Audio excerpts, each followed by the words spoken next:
bring you some breaking inputs we are getting in from the United States. In fact, this amid the India-US trade tensions, the US President Donald Trump has praised Prime Minister Modi, reiterating that his stuff is hell, but more importantly, he's again spoken about mediating between India and Pakistan, especially during Operation Sindoor. At the same time, he's dropped yet another bombshell by claiming that there's a clincher of a deal all set to take place between India and the United States. Remember this happening as a fresh round of trade negotiations are on between New Delhi and Washington.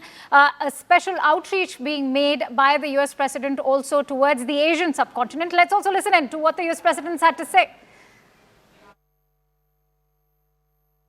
You're fighting with India. And, you know, two nuclear nations. And they said, no, you should let us fight. They both said that. You know, they're warring. They're strong people, I'll tell you what.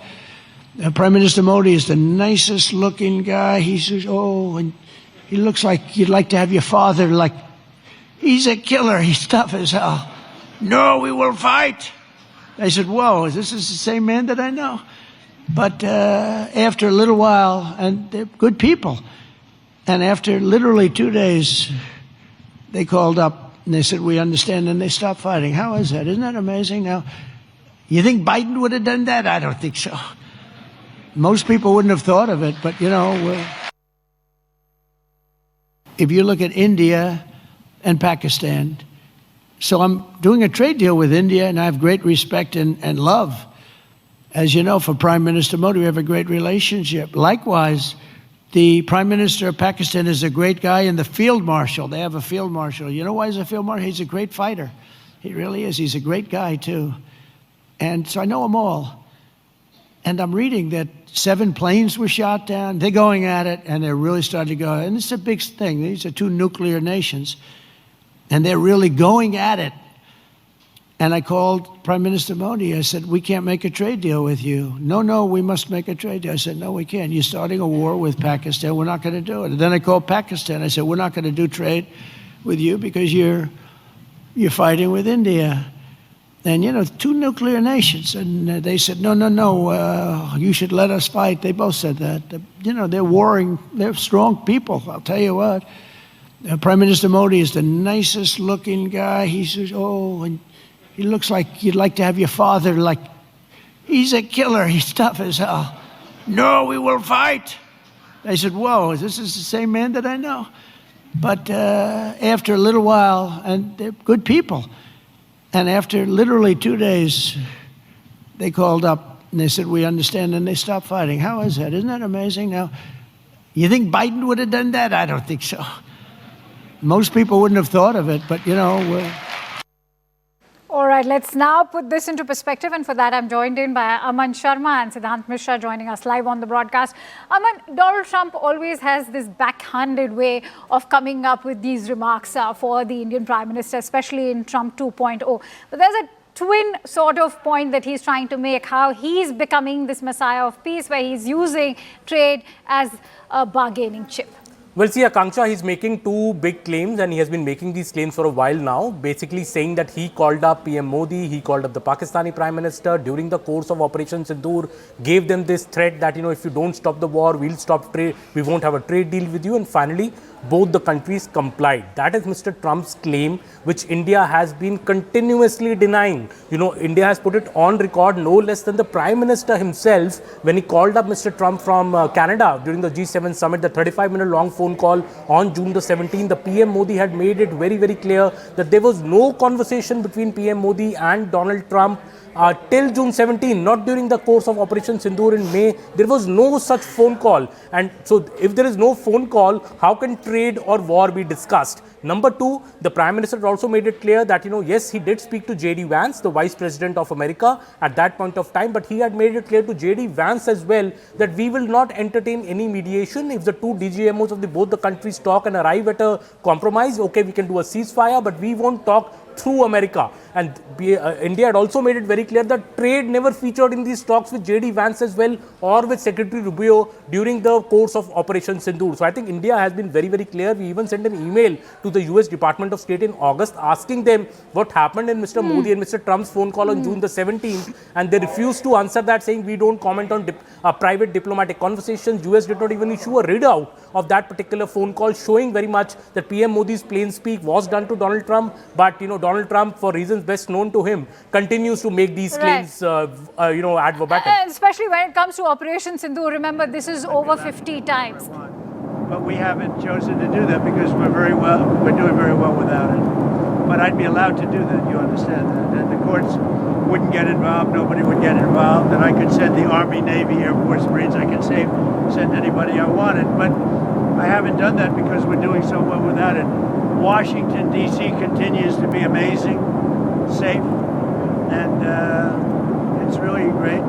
As I said, Memphis, where we are now, is doing really well. It's down, I think, almost 70%. And within 2-3 weeks, it'll be down to almost no crime. Now, we're taking a lot of bad people out. We're incarcerating some very bad people, some gangs. They have a lot of bad gangs there, and we're taking care of it.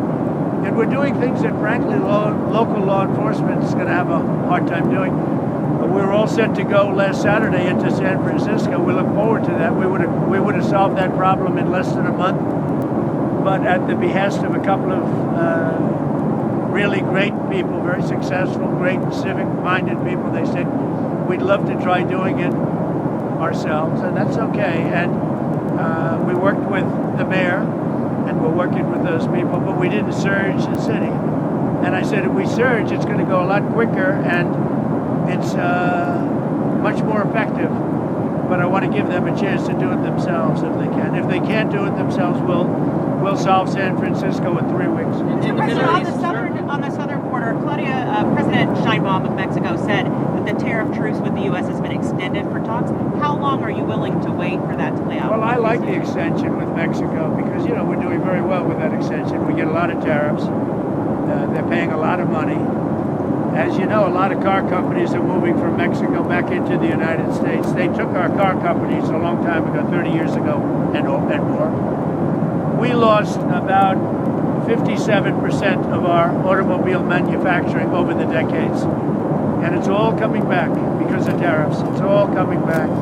And the tariffs are really national security as much as anything else. It's national security in many ways, but one of the ways that it's national security is we're building up great wealth because of tariffs, and that, you need wealth to be secure. But it's, in a more traditional sense, also national security, very important. But we're bringing back our auto plants that deserted us 20 and 30 years ago. They're all coming back. Last night, I met with Mr. Toyota, and we had an amazing meeting. I said, what's your name? Toyota. I said, you're rich.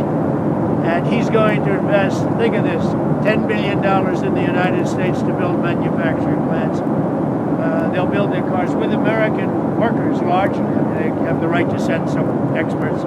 But they're going to be building cars in the United States. So we're getting all of our manufacturing back in the car business. And AI, we're leading China, we're leading the world in AI. We're getting them rapid approvals on energy, on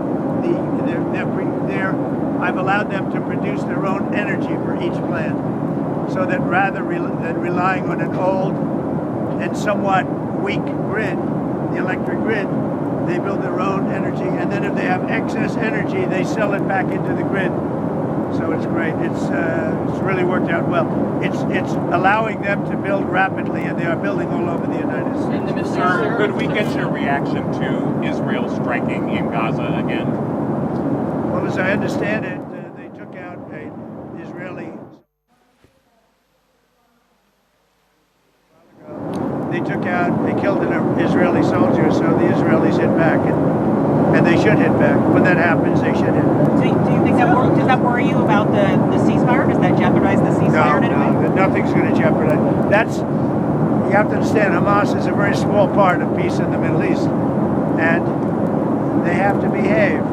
They're on the rough side, but they said they would be good, and if they're good, they're going to be happy, and if they're not good, they're going to be terminated. Their lives will be terminated, and they understand that. A host of issues being addressed by the US President over there. Remember, he continues to boast about how he has been using trade as a bargaining chip to mediate between warring nations. And he's, of course, again, for over 50 times referred to Operation Sindoor. As far as the conflict between India and Pakistan is concerned. He's also given a very vulgar impersonation of the Indian Prime Minister, reiterating that it was the Indian Prime Minister who wanted to wage a war against Pakistan and that he decided to continue to fight, and he threatened them with tariffs. That is how he mediated between India and Pakistan. This despite India reiterating to the United States multiple times that it was a bilateral understanding between Islamabad and New Delhi when the conflict came to an end. Let's put this into perspective for us, and for that I'm joined in by Siddhant Mishra on the broadcast. So Siddhant, take us through this, and one must keep the timing because there is an outreach being made by the US President to the Asian subcontinent. Yesterday only he has been recommended by the Japanese Prime Minister for a Nobel Peace Prize. He was at APEC CEO's roundtable in Korea when he made that statement. What is the geopolitical calculus behind this kind of reiteration coming again and again? Well, look, Akanksha, he wants to be seen as a president pursuing peace, delivering peace. And in fact, the message is very clear that I go to West Asia, I get the ceasefire. I go to Asia, I get the ceasefire. In fact, day before yesterday, both Cambodia and Thailand gave him credit for the ceasefire. In fact, Cambodian leadership nominated him for the Nobel Peace Prize. So that's his political pitch. Perhaps this was the promise he made to the American people. Now also the message he wants to send out, by again and again reiterating that, I got the war stopped between India and Pakistan is a clear message which he is sending out to the countries in Asia, their leadership, and also China that, I stopped the India-Pakistan war. So definitely, whatever President Trump is saying is definitely factually incorrect, because if there had been any telephonic conversation between Prime Minister Modi and President Trump, then there would have been readouts. Neither of the sides, had any readout as far as those days are concerned. And in fact, Aman Sharma, news director Aman Sharma, when wrote to the State Department asking them that whether there was any telephonic conversation, and he got the reply that we don't, divulge the details of private diplomatic conversations. So again, he may be, doing it for his domestic, audience, MAGA voters. But the fact remains that he is factually incorrect. There was no telephonic conversation. Prime Minister Modi and President Trump spoke only twice. Once right after the Pahalgam terror attack, and second time when Prime Minister was in Kananaskis for the G7 summit, and President Trump spoke to him. And in fact, when he invited Prime Minister Modi to visit DC. So there has been no telephonic conversation, and this is something which Indian government has said on record in Parliament. EMS Jaishankar said this on record in Parliament. So sorry to interrupt you there. Siddhant, getting in some breaking inputs. Many thanks to you for your inputs over there.